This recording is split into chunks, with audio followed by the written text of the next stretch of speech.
The vast landscape of the west was a canvas painted with desolation. Rolling plains extended as far as the eye could see, and the horizon was punctuated by the occasional silhouette of rocky outcrops. This was a land of stories, where heroes were made and where outlaws roamed freely, dodging the law and living by their own code. Dawson and Eli were two such cowboys. Brothers not by blood, but by a bond forged in the crucible of the West.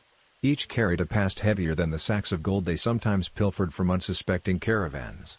For years they rode side by side, their loyalty to one another unyielding, their understanding of each other so deep it often rendered words unnecessary. Dawson, the elder of the two, bore a scar that ran down the left side of his face, a relic of a skirmish with a rival gang. It lent him an intimidating air, one that served him well in their line of work. But those who knew him were privy to the soft-spoken nature that lay behind the jagged mark. Eli, with jet black hair and a wiry frame, had a charm that could deceive even the most astute observer. His nimble fingers were adept at more than just quick draws, and many a pocket had been lightened in their presence.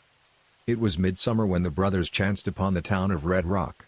It was a place neither had heard of before, its existence hidden amidst a valley surrounded by imposing mountains. But what caught their attention wasn't the town's obscurity, it was the stories. Whispers of a treasure buried deep, guarded by a beast that none had lived to describe. Skeptical yet intrigued, they ventured into the town's only saloon, a rickety wooden structure that looked as if it would crumble under the weight of its own stories. The atmosphere inside was thick with tension, and all eyes turned to the new arrivals. Dawson's presence, marked by his unmistakable scar, silenced any murmurs, while Eli's light-hearted grin eased the apprehension. They were approached by an old man, his eyes clouded by age but sharp with wisdom.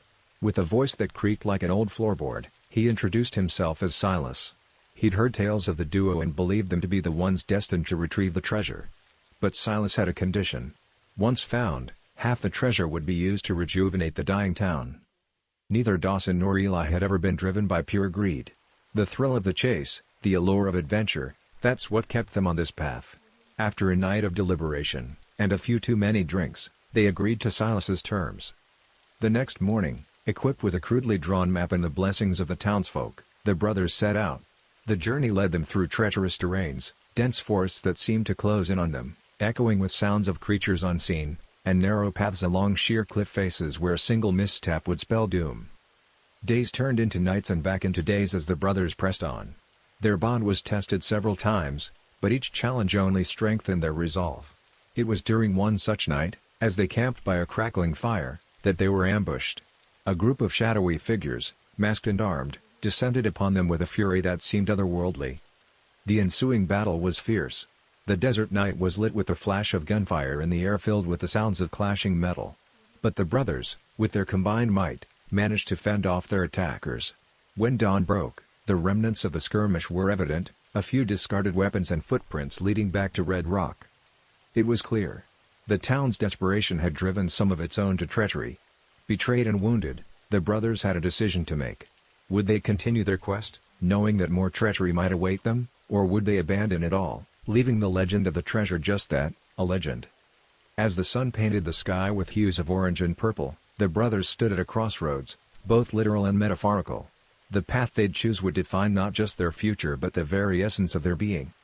The sun's fiery gaze bore down on the two cowboys as they cautiously made their way back towards Red Rock.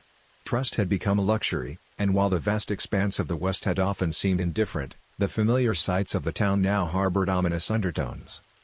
Before they could reach the town's entrance, they were intercepted by Silas. The old man's face bore the weight of genuine remorse, evident in his eyes and the droop of his shoulders.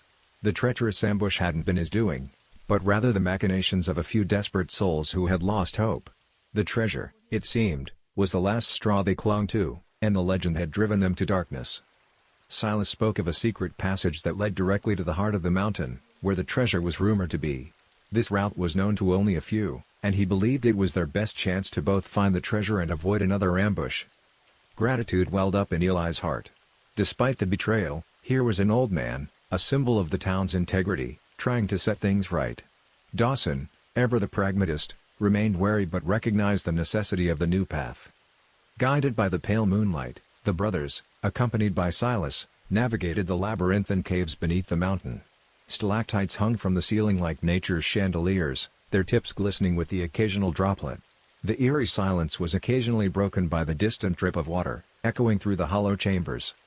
It wasn't long before they stumbled upon a vast cavern. At its center, illuminated by a single shaft of moonlight, was an ornate chest. Its craftsmanship was unlike anything they had seen. Golden motifs, encrusted with gems, adorned its exterior. The legend was real. However, the serenity was short-lived. From the shadows emerged a creature, its form obscured but its intent clear. The tales hadn't exaggerated. The guardian of the treasure was real, and it wasn't going to part with its charge easily. The ensuing confrontation was a blur of movement and instinct. The beast lunged with a speed that belied its size, its claws aiming for Dawson. But Eli was quicker. Drawing his gun with a practiced ease, he fired, the bullet finding its mark. Yet, it only seemed to anger the creature further. Silas, using a blend of knowledge and instinct, began chanting in a tongue foreign to the brothers. Each word seemed to resonate within the cavern, making the very air hum with energy. As he chanted, the creature's aggression waned, its movements becoming sluggish. With one final, resonant note, Silas stilled the beast, sending it into a deep slumber. Breathing heavily, the trio approached the chest. With a combination of reverence and anticipation, Dawson opened it. Inside, amongst the piles of gold and jewels, lay a stone emitting a soft, ethereal glow. Silas whispered, "The heart of the West." This stone was the real treasure, believed to have the power to rejuvenate the land and its people. Their mission accomplished, they began their journey back. The town of Red Rock awaited them, and with the heart of the West, a new dawn was on the horizon. But the adventure had also changed the brothers. The lure of the West, with its treasures and perils, had given way to a deeper understanding of loyalty, trust, and the blurred lines between legends and reality. The early rays of dawn painted the sky as the trio emerged from the mountains, the heart of the West safely nestled in Dawson's satchel. The town of Red Rock, once a symbol of betrayal, now beckoned as a place of redemption. However, the brothers approached it with a cautious optimism, their recent trials fresh in their memories. Upon their return, a transformation had swept through the town. The once dilapidated buildings stood taller, and there was a newfound vitality in the air. The heart's mere proximity seemed to have started its rejuvenation. However, with the treasure's return came the undeniable undercurrent of tension. Eyes that had once been filled with despair now sparkled with a mixture of hope and greed. Whispers of alliances, betrayals, and coups began to fill the air. A town meeting was called, and the entire population gathered at the square. At its center, on a raised platform, stood the brothers and Silas, the heart of the West placed on a pedestal beside them. The atmosphere was thick with anticipation. Silas, with a voice that carried both authority and wisdom, spoke of the legend of the heart. It wasn't just a treasure to be hoarded, it was a symbol of unity and trust. Its power could only truly be harnessed when the town stood together, casting aside greed and mistrust. Dawson stepped forward, addressing the very souls who had betrayed them. He spoke not of retribution but of understanding. In a place where survival hung by a thread, desperation could drive many to extremes. But it was never too late for redemption. Eli, ever the charmer, lightened the mood with tales of their adventures, their skirmishes with the beast, and Silas's bravery. The townsfolk listened, rapt with attention, as he wove a story that would become the stuff of legends in the years to come. The meeting concluded with a unanimous decision. The heart of the West would not be locked away in a vault or sold to the highest bidder. Instead, it would be placed at the town's center, a constant reminder of their unity and the importance of trust. In the days that followed, Red Rock saw a renaissance. Buildings were repaired, and new establishments sprung up.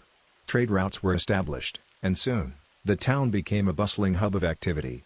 The heart's glow seemed to infuse every brick, every soul, ensuring prosperity and harmony.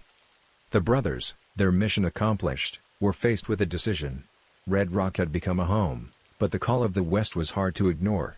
After much deliberation, they chose to stay, but not as mere inhabitants. They took up roles as the town's protectors, ensuring that the lessons of the past were never forgotten.